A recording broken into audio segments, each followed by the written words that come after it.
The Story of the Mole Who Knew It Was None of His Business by Werner, Holzwarth and Wolf Erlbruc.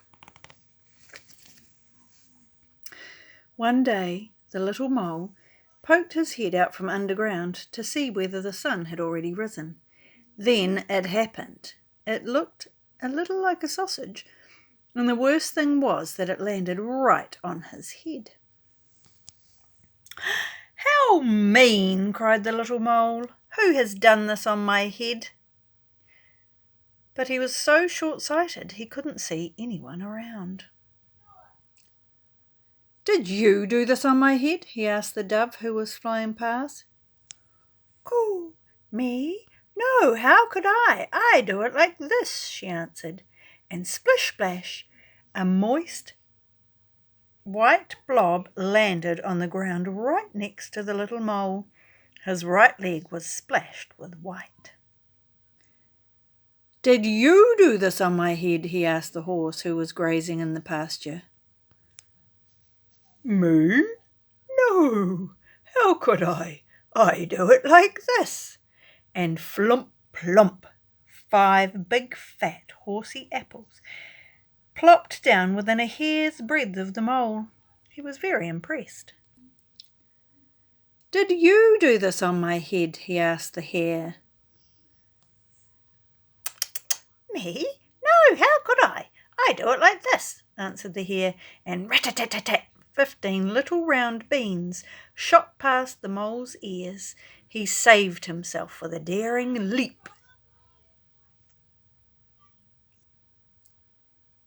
"Did you do this on my head?" he asked the goat, who had been dreaming a little. "Me? No, how could I? I do it like this," she replied, and plippity-plop, a pile of toffee-coloured little balls tumbled on the grass. The little mole found them almost appealing. "Did you do this on my head?" he asked the cow, who was chewing the cud. "Me? No, how could I? I do it like this." And kersplosh! A big brownish-green pancake flopped onto the grass just next to the mole. He was very relieved it hadn't been the cow who had done something on his head. "Did you do this on my head?" he asked the pig. "Me? No, how could I? I do it like this," replied the pig, and plop, splat, a little soft brown pile fell on the grass. The mole held his nose.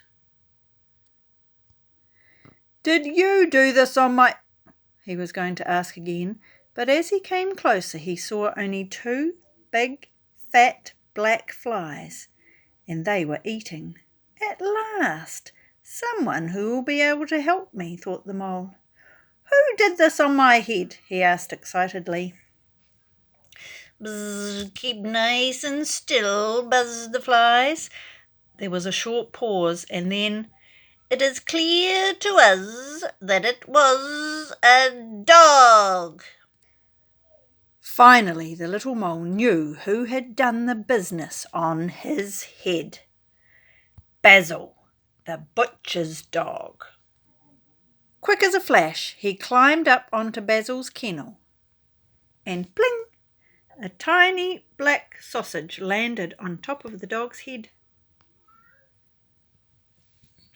Satisfied at last, the little mole disappeared happily into his hole underground. The end.